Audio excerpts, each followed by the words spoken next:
அனைவருக்கும் வணக்கம். இன்றைய வகுப்பு ஆங்கிலேயர்கள் அடிமைப்படுத்தி கொண்டிருக்கும் நேரத்தில் ஆங்கிலேயர்களை கண்டு மிரண்டு போன ஒரு நபர் தான் மைசூர் சிங்கம்னு சொல்லப்படுற ஹைதர் அலி. அந்த ஹைதர் அலி அவர்களே மிரண்டு போய் அரண்டு போய் பார்த்த ஒரு வீர மங்கை, வீர பெண்மணி தான் இன்றும் நம் மனதை ஆட்சி செய்து கொண்டிருக்கும் நமது ராணி வேலு நாச்சியார் அவர்கள். அவர்களின் புகைப்படத்தை பார்க்கும்போதே ஒரு விதமான உணர்ச்சி தோன்றுது இல்லையா? இந்த புத்துணர்ச்சியோட இன்றைய வகுப்பை நம்ம தொடங்கலாம் வாங்க. வேலு நாச்சியார் அவங்கள பற்றின கான்செப்ட் வந்து நம்மளுக்கு 6th ஸ்டாண்டர்ட் புக்கில் வரும். இப்போ நம்ம தமிழ் பாயிண்ட் ஆஃப் வியூவில் பார்க்குறோம். தமிழில் எப்படி எப்படி கொஷின்ஸ் கேட்கலாம் அப்படிங்கிறத கவர் பண்ணுவோம். இன்னொன்று வந்து 8th ஸ்டாண்டர்ட் ஓல்டு புக்கில் 8th ஸ்டாண்டர்டில் தமிழக பெண்களின் பங்கு விடுதலை போராட்டத்தில்னு ஒரு லெசன் இருக்கும். அதில் கொஞ்சோண்டு வந்திருக்கும். இப்போ நம்ம எல்லாத்தையுமே இந்த டாப்பிக்குள்ளே கவர் பண்ணிடலாம். ஓகேயா? இதில் நோட் பண்ண வேண்டிய விஷயம் ஃபஸ்ட்டு பார்த்துக்கோங்க. வேலு நாச்சியார் தான் இந்தியாவின் முதல் பெண் விடுதலை போராட்ட வீராங்கனை. இப்போ ஜான்சி ராணி வேலு நாச்சியாருங்கும் போது கன்ஃபியூஸ் ஆகக்கூடாது. ஃபஸ்ட்டு வேலு நாச்சியார் தான் வருவாங்க. ஓகே? இந்தியாவின் முதல் பெண் விடுதலை போராட்ட வீராங்கனை வேலு நாச்சியார். அவங்க வந்து 1730 பிறக்கிறாங்க. செல்லமுத்து முத்தாத்தாள் அப்படிங்கிறவங்க ஒரு தம்பதிக்கு மகளாக, அதாவது ஒரே மகளாக பிறக்கிறாங்க. அவங்க ஒரே மகளாக இருந்தாலும் அவர் செல்லமுத்து இருக்கார் இல்லையா, அவர் வந்து தன் மகளை ஒரு மகன் மாதிரி வளர்க்குறாரு. அதாவது அவர் ராஜா மாதிரி வளர்க்கப்படுறா. பல மொழிகள் சொல்லித்தராங்க. எல்லா பயிற்சியும் வில் வித்தை, சிலம்பம் அப்படின்னு எல்லா பயிற்சியுமே அழித்து அவங்க ஒரு ஆம்பளை பிள்ளை மாதிரி ஒரு கம்பீரமாக வளர்க்கப்படுறாங்க. இது ஸ்கூல் புக்கு கண்டென்ட். மொழிகள் வந்து ஆங்கிலம், ஃப்ரெஞ்சு, உருது மொழி தெரியும். ஆயுத பயிற்சி, சிலம்பம், குதிரை ஏற்றம், வார்போர், விற்பயிற்சி இதிலெல்லாம் தேர்ந்து விளங்குறாங்க அப்படிங்கிறது.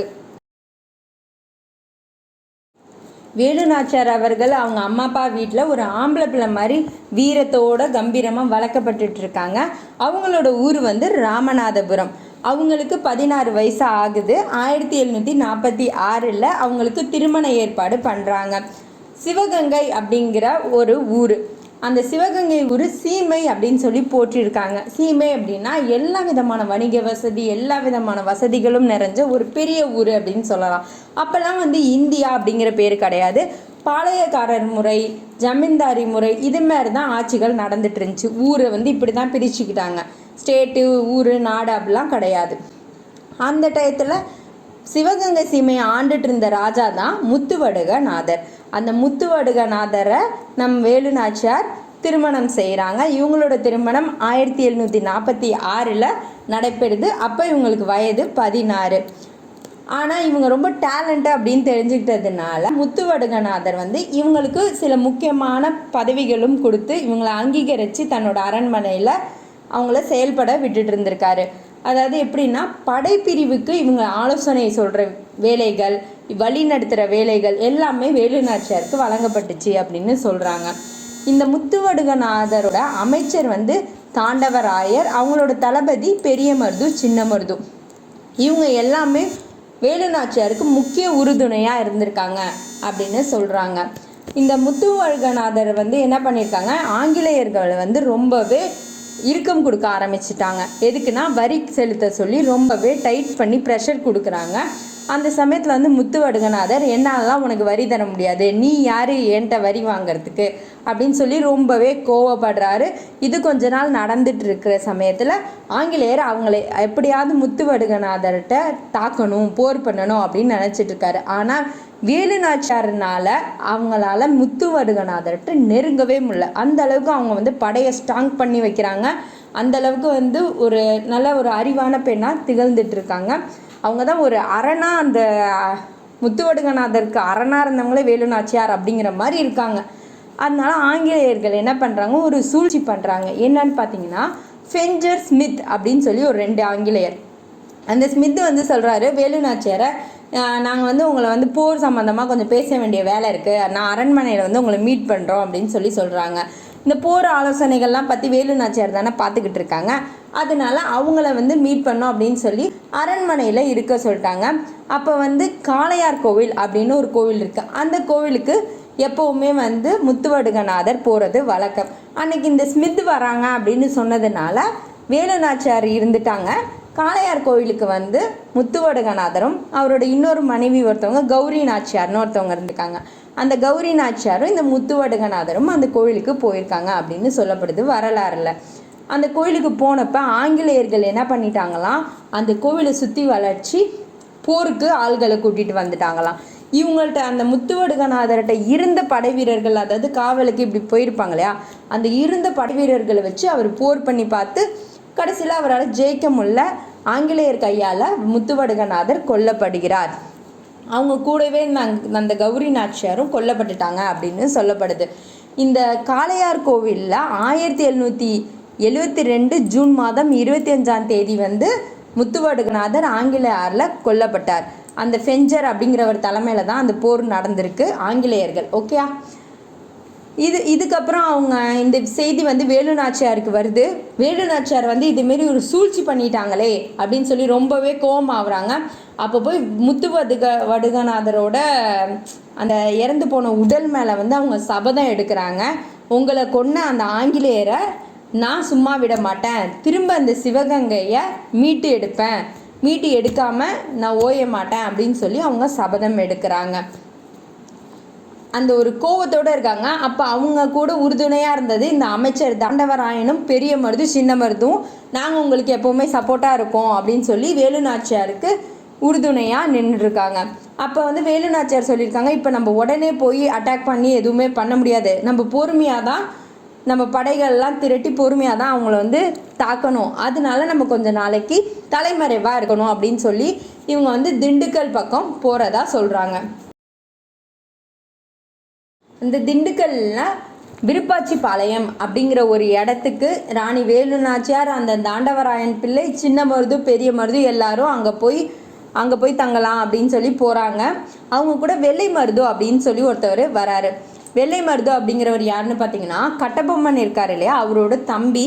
ஆனால் அது வந்து அவங்க ஸ்டோரியில் வரும். அந்த கட்டபொம்மனும் வெள்ளை மருதும் போய் ஒரு இடத்துல ஆங்கிலேயருக்கு பயந்துட்டு தலைமறைவாக இருப்பாங்க இல்லையா. ஸோ அப்போ அந்த சமயத்தில் வெள்ளை மருது வந்து இவங்க கூட ஜாயின்ட் ஆகி கொஞ்ச நாளைக்கு இந்த போராட்டத்துலலாம் ஈடுபடுறாங்க.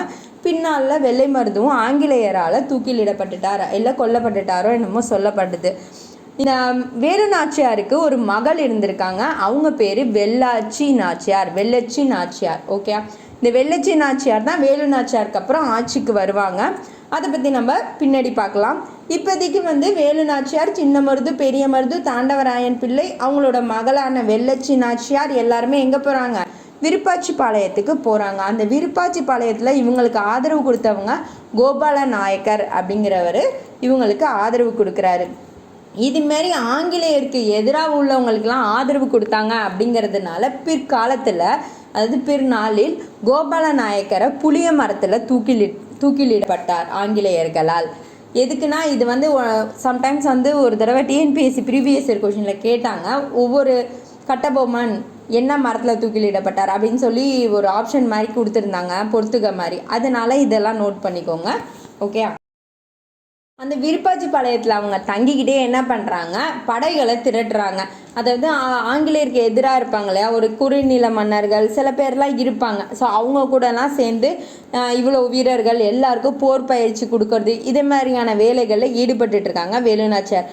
ஆனால் ஆங்கிலேயர்கிட்ட ஒரு மெயின் விஷயம் என்னென்னா, அவங்க படை அப்படிங்கிறத விட அவங்கள்ட்ட ஆயுதங்களில் தான் அவங்க வந்து ரொம்பவே டேலண்டாக இருந்தாங்க. ஆயுதங்கள் நிறையா அவங்க வச்சுருந்தாங்க.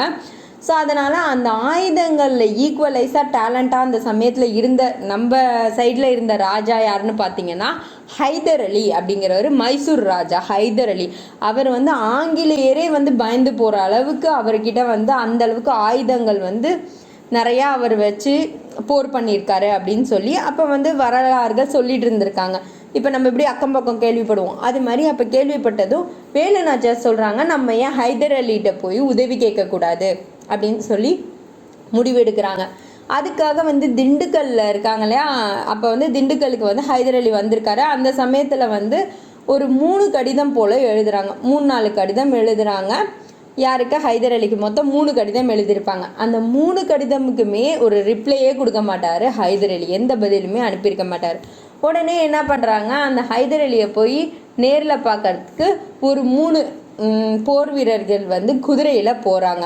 3 போர் வீரர்களும் ஹைதர் அலி முன்னாடி போய் நின்று குதிரையிலேருந்து இறங்குறாங்க. இறங்கி ஹைதர் அலிகிட்ட முதல்ல ஒரு வீரர் போய் இறங்கி போய் கேட்குறாரு, இதேமாரி வந்து எங்கள் நாட்டு ராணி வேலு நாச்சியார் உங்களுக்காக வந்து நிறையா லெட்ரு 3 லெட்ரு போல் போட்டாங்களே, நீங்கள் ஏன் எதுக்குமே பதில் தரல?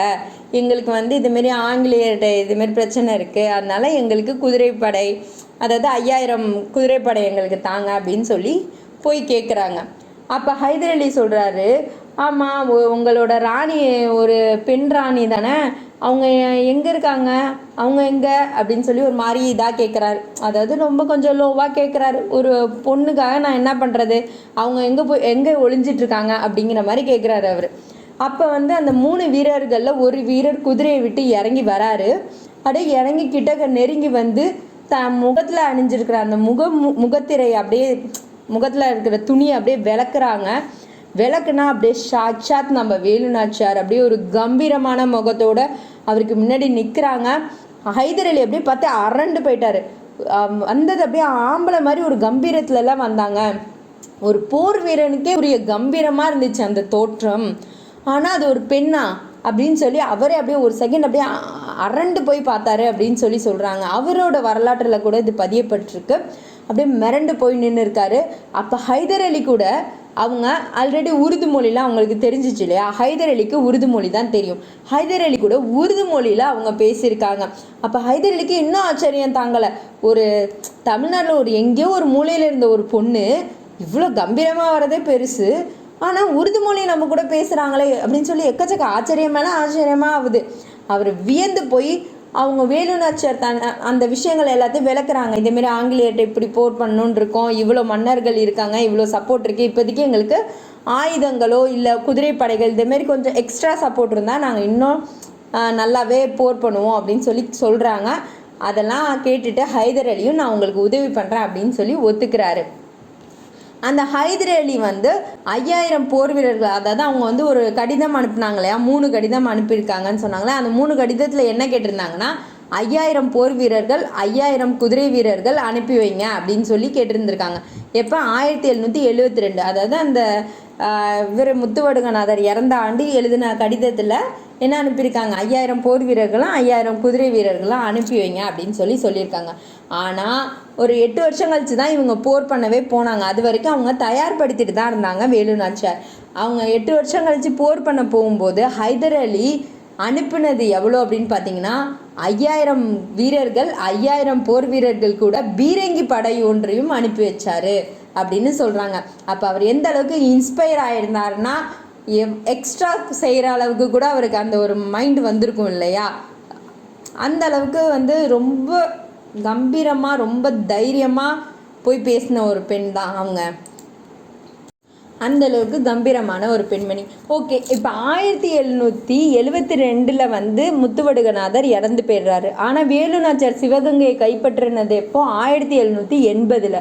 அப்போ அந்த 72லேருந்து 80 முடிக்கும் உள்ள 8 ஆண்டு காலம் என்ன நடந்துச்சு அப்படிங்கிறத நம்ம இப்போ ஷார்ட்டாக பார்க்கலாம். ஓகேயா, திண்டுக்கல் கோட்டை, விருப்பாச்சி கோட்டை, ஐயம்பாளையம் கோட்டை அப்படிங்கிற இந்த 3 கோட்டையிலையும் மாறி மாறி மாறி மாறி தங்கி அங்கே உள்ள வீரர்களை திரட்டி படைக்கு வந்து ரொம்பவே தயார்படுத்திட்டு இருந்தாங்க வேலு நாச்சியார்.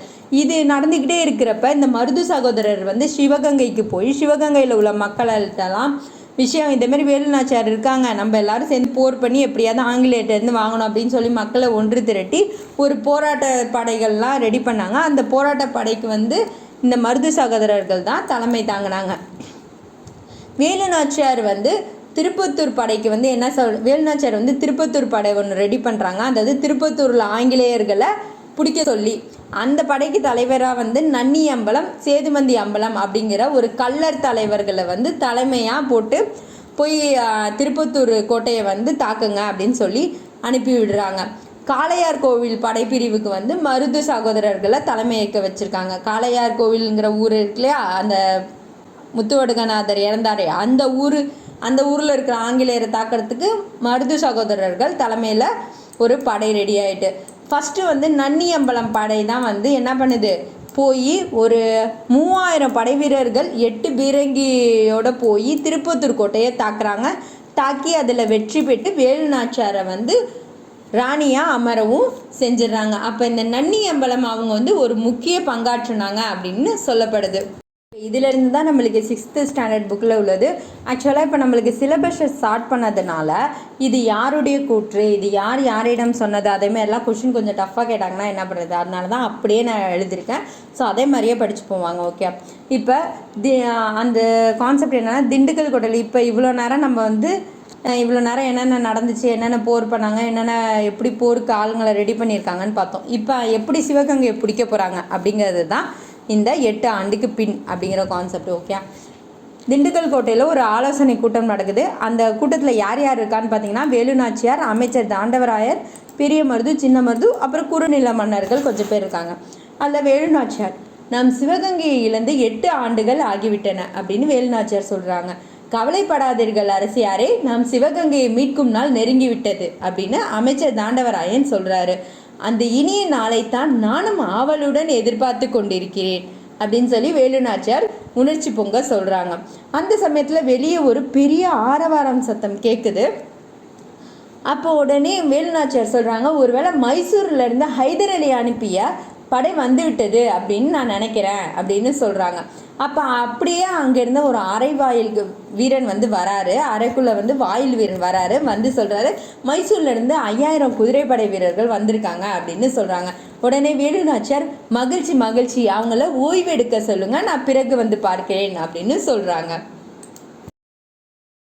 ஹைதர் அலி உறுதியாக படையை அனுப்புவார் என்று எனக்கு முன்பே தெரியும் அரசியாரே அப்படின்னு சொல்லி தாண்டவராயன் சொல்கிறாரு. எதனால் அப்படி சொல்கிறீர்கள் அப்படின்னு வேலுராச்சியார் அவங்க கேட்குறாங்க. நாம் இருவரும் ஹைதர் அலியை சந்திக்க மைசூர் சென்றோம் அல்லவா, அப்போது தாங்கள் அவரிடம் உருது மொழியில் பேசினீர்கள். அப்போது அவர் முகத்தில் பெரிய மகிழ்ச்சி தோன்றியதே நான் கண்டேன் அப்படின்னு தாண்டவராயன் அதுக்கு பதில் சொல்கிறாரு. நம் அரசியாரின் பன்மொழி அறிவு நமக்கு பெரிய நன்மையை தந்திருக்கிறது அப்படின்னு சின்ன மருது இடையில வந்து சொல்கிறாரு. ஆம், நமது வீரர்களுடன் ஹைதர் அலியின் 5000 குதிரைப்படை வீரர்களும் சேர்ந்து விட்டனர். ஆகவே நாளை சிவகங்கையை மீட்க புறப்படலாம் அல்லவா அப்படின்னு அப்படியே உணர்ச்சியோட பெரிய மருது வந்து கேட்குறாரு. என் கணவர் கொல்லப்பட்ட ஊர் காளையார்கோவில். எனவே நாம் முதலில் காளையார்கோவிலை கைப்பற்றுவோம், பிறகு சிவகங்கையை மீட்போம் அப்படின்னு சொல்லி வேலு நாச்சியார் ரொம்பவே உருக்கமாக சொல்கிறாங்க. அதுக்கப்புறம் உடனே சரி எல்லாரும் ஒத்துக்கிட்டாங்க. அதுக்கப்புறம் மறுநாள் வந்து காளையார் கோயிலை நோக்கி படை வந்து புறப்பட்டுருச்சு. அந்த ஆண்கள் படைக்கு வந்து மருது சகோதரர்கள் தலைமை ஏற்கிறாங்க, பெண்கள் படைக்கு குயிலி அப்படிங்கிறவங்க தலைமை ஏற்கிறாங்க. அந்த படை வந்து ஆங்கிலேயரோட ரொம்ப கடுமையாக போரிடுது காளையார் கோவிலில். இதில் வேலு நாச்சியார் வெற்றியும் பெற்றுறாங்க. ஆங்கிலேயர்கள் தோற்கடிக்கப்பட்டு ஓடிட்டாங்க. அரசியார் அவர்களே, காளையார் கோவில் நம் கைக்கு வந்துவிட்டது. நாம் இப்போதே சிவகங்கை கோட்டையை தாக்கினால் ஆங்கிலேயரை விரட்டி அடித்து விடலாம் அப்படின்னு சொல்லி பெரிய மருது சொல்கிறாரு. அதுக்கு உடனே வேலு நாச்சியார், அவசரம் வேண்டாம், இப்போது சிவகங்கை கோட்டை கதவுகள் அடைக்கப்பட்டிருக்கும்.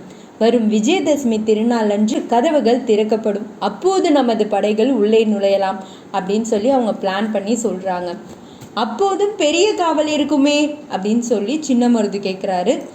விஜயதசமி நாளில் கோட்டைக்குள் செல்வதற்கு பெண்களுக்கு மட்டும் அனுமதி உண்டு.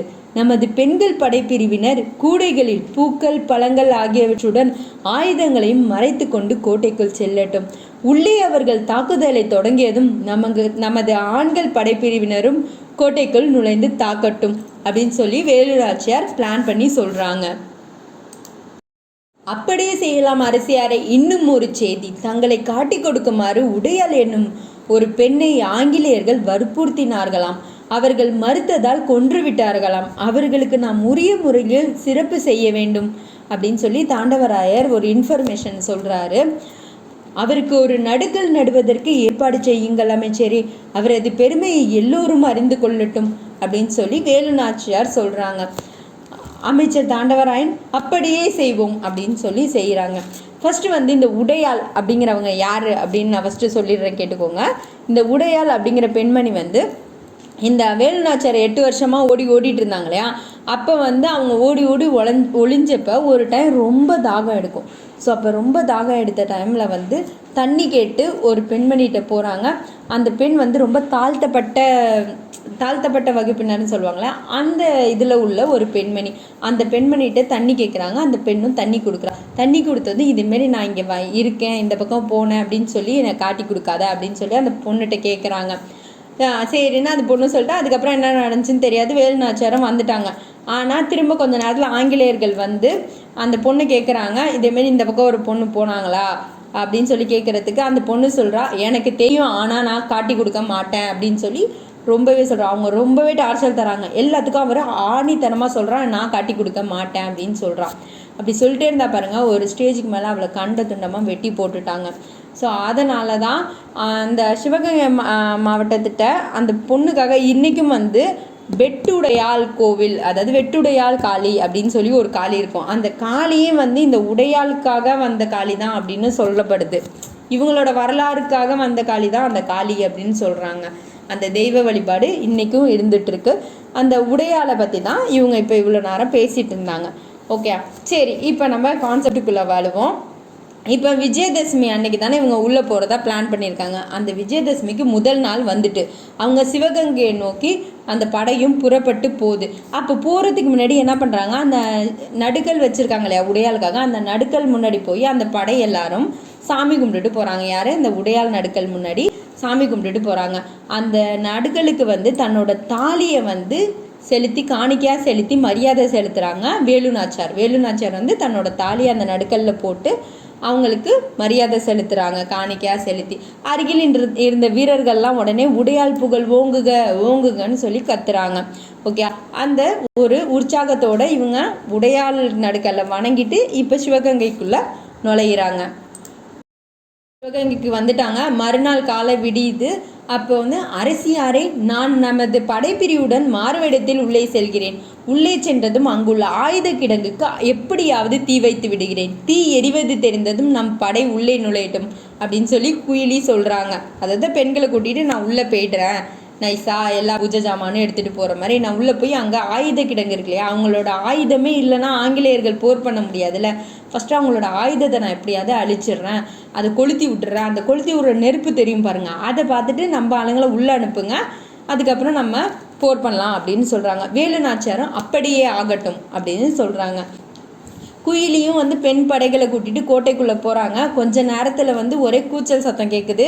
அங்கே உயரமான தீ ஒன்று எரியுது. அதை பார்த்ததும் வேலு நாச்சியார் நமது படை உள்ளே நுழையட்டும் அப்படின்னு சொல்லி ஆணை போடுறாங்க. உடனே ஆங்கிலேயர் படையோட கடுமையான போர் நடக்குது. இறுதியில் ஆங்கில படை தோல்வி அடைஞ்சிடுச்சு, கோட்டையை விட்டு ஓடிட்டு. அப்போ சுற்றியுள்ள வீரர்கள் எல்லாம் வெற்றி வெற்றி வெற்றி அப்படின்னு சொல்லி முழக்கமிட்டு ரொம்பவே மகிழ்ச்சியாக வெற்றி ஆரவாரம் செஞ்சிட்ருக்காங்க. இந்த வெற்றிக்கு காரணமாக குயிலி எங்கே அப்படின்னு சொல்லி வேலு நாச்சியார் கேட்குறாங்க. அதுக்கு வீரர்கள் சொல்கிறாங்க, குயிலி தம் உடலில் தீ வைத்து கொண்டு ஆயுத கிடங்குக்குள் குதித்து விட்டார் அப்படின்னு சொல்கிறாங்க. குயிலி தம் உயிரை தந்து நம் நாட்டை மீட்டு கொடுத்திருக்கிறார். அவரது துணிவுக்கும் தியாகத்திற்கும் வீரத்திற்கும் தலை வணங்குகிறேன் அப்படின்னு சொல்லி வேலு நாச்சியார் ரொம்பவே உருக்கமாக சொல்கிறாங்க. ஆக்சுவலாக அங்கே என்ன நடந்திருக்குன்னு பார்த்தீங்கன்னா, எல்லாரும் வந்து விஜயதசமி அன்னைக்கு பூஜை பண்ணுறதுக்காக தான் பெண்கள்லாம் உள்ளே போவாங்க. அப்போ வந்து அவங்க கையில் விளக்கு எண்ணெய் எல்லாமே அடிச்சுட்டு பூஜை ஜாமான் எடுத்து தான் உள்ளே போயிருப்பாங்க. அப்போ இந்த குயிலி என்ன பண்ணுவாங்கன்னு பார்த்தீங்கன்னா, இதை வந்து எப்படி எரிச்சு விடணும் அப்படின்னா நல்ல கடுமையான தீ தேவை. அதனால என்ன பண்ணுவாங்க, தனது கையில் இருந்த எண்ணெயை மேலே ஊற்றிக்கிட்டு தீ வச்சு தன்னைத்தானே கொளுத்திக்கிட்டு அந்த ஆயுத கிடங்குல போய் குதிச்சுடுவாங்க. அப்போ எல்லாமே வந்து எரிஞ்சு போயிடும். அது வந்து ஆயுத கிடங்குனா வந்து கிடங்குலாம் உருவாக்கலை, அது ஒரு கோவிலில் தான் ஆயுதங்களை வந்து வச்சுருந்துருப்பாங்க நம்ம ஆங்கிலேயர்கள். ஸோ அதுக்குள்ளே அந்த தீயை வச்சு ஆயுதங்கள் எல்லாத்தையுமே வந்து எரிச்சிடுவாங்க குயிலி. ஸோ கிட்டத்தட்ட சொல்லப்போனால் இவங்க தான் முதல் மனித வெடிகுண்டுன்னே சொல்லலாம். ஆனால் இவங்களை பற்றி ரொம்ப பேசப்படலை இல்லையா, வரலாற்று நிறைய மறைக்கப்பட்டிருக்கு அப்படின்னு சொல்கிறாங்க வரலாற்று ஆசிரியர்கள் கூட. சரி, இப்போ நம்மளுக்கு குயிலியை பற்றி தெரிஞ்சிச்சு. இதோட இப்போ வேலு நாச்சியார் வெற்றி பெற்றுட்டாங்க. இப்போ இந்த வெற்றிக்கு காரணம் யார் யார்? வேலு நாச்சியாரோட வீரம், மருது சகோதரரோட ஆற்றல், ஹைதர் அலியோட உதவி, குயிலியோட தியாகம், இது எல்லாம் சேர்ந்தது தான் இந்த சிவகங்கை மீட்பு போராட்டம். ஓகே, இப்படி இவங்க எல்லாரும் சேர்ந்து சிவகங்கை மீட்டு எடுத்துட்டாங்க இல்லையா. இதுக்கப்புறம் என்ன ஆயிருக்குன்னா, வேலு நாச்சியார் வந்து கொஞ்ச நாள் வந்து ராணியாக ஆட்சி செஞ்சுருக்காங்க சிவகங்கையை. அதுக்கப்புறம் அவங்க பொண்ணு வந்து வெள்ளச்சி நாச்சியாரை வந்து அரியணை ஏற்றிருக்காங்க. அதுக்கப்புறம் அவங்க ஃப்ரான்ஸ் போயிட்டாங்க அப்படின்னு சொல்லப்படுது. அந்த சமயத்தில் வந்து சின்ன மருது பெரிய மருது தான் வந்து அவங்க கையில் அதிகாரம் கொடுத்து அவங்கள வந்து எந்த முடிவுனாலும் நாட்டுக்கு எடுக்கலாம் அப்படிங்கிற மாதிரியான ரைட்ஸ் கொடுத்து வச்சுருந்துருக்காங்க. அப்புறமும் வெள்ளாச்சி நாச்சியாருக்கு ஏதோ உடம்பு சரியில்லாமல் போயிடுவாங்க. அதுக்காக அவங்க திரும்ப நாட்டுக்கு வர மாதிரி சூழ்நிலை இருந்திருக்கும். அதுக்கப்புறம் டீட்டெயிலான ஒரு ஹிஸ்ட்ரி வந்து இவங்களை பற்றி எதுவும் கிடைக்கல. ஃபைனலாக இவங்க 1796 இறந்துட்டாங்க அப்படிங்கிற மாதிரி வரலாற்று ஆசிரியர்கள் சொல்கிறாங்க. இது வந்து ஒரு பாக்ஸ் கண்டென்ட்டு புக்கில் உள்ளது. வேலு நாச்சியாரோட காலம் 1730 to 1796. வேலு நாச்சியார் வந்து சிவகங்கையை மீட்ட ஆண்டு 1780. இதில் நீங்கள் முக்கியமாக நோட் பண்ண விஷயம் என்னன்னு பார்த்தீங்கன்னா, ஆங்கிலேயரை எதிர்த்து வீரப்போர் புரிந்தவர் யாருக்கு முன்பேன்னா ஜான்சி ராணிக்கு முன்பே. ஓகேயா, ஜான்சி ராணி வந்து 18ஆம் நூற்றாண்டில் வந்தவங்க தான், இவங்க வந்து 17ஆம் நூற்றாண்டில் வந்தவங்க. அதனால ஜான்சி ராணிக்கு முன்பே இவங்க தான் வந்து ஆங்கிலேயரை எதிர்த்து வீரப்போர் பண்ணியிருக்காங்க. ஆனால் ஜான்சி ராணியை நம்ம ஹிஸ்ட்ரியில் பதிய வச்ச அளவுக்கு நம்ம வேலு நாச்சியாரை பற்றின விஷயங்கள் ரொம்ப பெருசாக ரீச் ஆகலை அப்படிங்கிறதே ஒரு கவலைக்குரிய விஷயம்தான். பார்த்திங்கன்னா ஒரு சின்ன கம்பேரிசன், இப்போ ஜான்சி ராணி வந்து ஆங்கிலேயர்கிட்ட சண்டை போட்டிருப்பாங்க. லாஸ்ட்டில் வந்து ஆங்கிலேயர் கையில் நான் சாக மாட்டேன், அதனால நானே இறந்துடுறேன் அப்படின்னு சொல்லி அவங்களா உயிர் மாச்சிருப்பாங்க இல்லையா. ஆனால் அந்த கதையை நம்ம அழுத்தமாக படித்தோம் இங்கே. ஆனால் பாருங்களேன், அதை விட ஒரு பெரிய விஷயம் இது. வேலு நாச்சியார் என்ன பண்ணியிருக்காங்க, ஆங்கிலேயரை துரத்தி அடிச்சுட்டு தான் ராணியாகவே வாழ்ந்து இறந்துருக்காங்க. அப்போ இது ரொம்ப பெரிய விஷயம் இல்லையா. அவங்க வந்து கிட்டத்தட்ட ஜான்சி ராணி தோல்வி அடைஞ்சதுக்கு சமம் தான் கொஞ்சம். ஓகே, அவங்க வீர மரணம் அடைந்தாங்களே தவிர ஆனால் தோல்விக்கு சமம் தான். ஆனால் நம்ம வேலு நாச்சியார் அவங்கள துரத்தி அடிச்சிட்டாங்க, அவங்க தான் ராணி. அப்போ ஃபுல் வீரம் ஃபுல் வெற்றி நம்மளுக்கு இருக்குது. ஆனால் இந்த விஷயங்களை நம்ம பதிவு பண்ணலை. இப்படி நம்ம சிலபஸ் மூலயமா படிக்கிறதுனால இந்த விஷயங்கள் எல்லாருக்கும் தெரியணும்னு நினச்சி இந்த டாப்பிக்கு அழுத்தம் கொடுத்துருக்காங்களா அப்படிங்கிறதும் தெரியல. எனிவே நீங்கள் வேலு நாச்சியாரை பற்றி ஃபுல்லாக தெரிஞ்சிருந்திருப்பீங்க. இது மனப்பாடம் எதுவுமே பண்ண வேணாம், அப்படியே கதை போக்கில் எப்படி சொல்கிறது, அந்த களத்தில் இருந்து நீங்கள் அப்படியே கற்பனையிலே இந்த கதையை பார்த்தீங்கன்னா என்றைக்குமே மறக்காது. எனிவே இந்த ஒரு பாயிண்ட் பார்த்தீங்கன்னா 8th புக்கில் இருந்துச்சு. ஆங்கிலேயரை எதிர்த்து ஆயுதம் ஏந்தி போராடிய முதல் பெண்மணி. மேபி இப்படி ஒரு கொஷின் கேட்டால் என்ன பண்ணுறது, அதுக்காக இந்த பாயிண்ட்டையும் நோட் பண்ணி வச்சுருக்கேன். முதல் பெண்மணி யார்? வேலு நாச்சியார். ஓகேயா, இதோட வேலு நாச்சியார் கான்செப்ட் முடிஞ்சிடுச்சு. ஓகே, வேலு நாச்சியார் முடிச்சிட்டோம். இதுக்கப்புறம் தமிழில் வர டாப்பிக்கெல்லாம் இனிமேல் பார்க்கலாம், அதனால் சப்ஸ்கிரைப் பண்ணி வச்சுக்கோங்க. இது இல்லாமல் தமிழில் இதுக்கு முன்னாடி பார்த்த கிளாஸஸ் வீடியோஸ் அண்ட் மேக்ஸில் வந்து கிளியர் எக்ஸ்ப்ளனேஷன் தமிழில் உள்ள வீடியோஸ் எல்லாத்தோட லிங்க்கும் டிஸ்கிரிப்ஷனில் இருக்குது. அந்த வீடியோஸ்லாம் பார்க்காதவங்க லிங்க்கில் போய் பாருங்கள். Okay, thank you so much.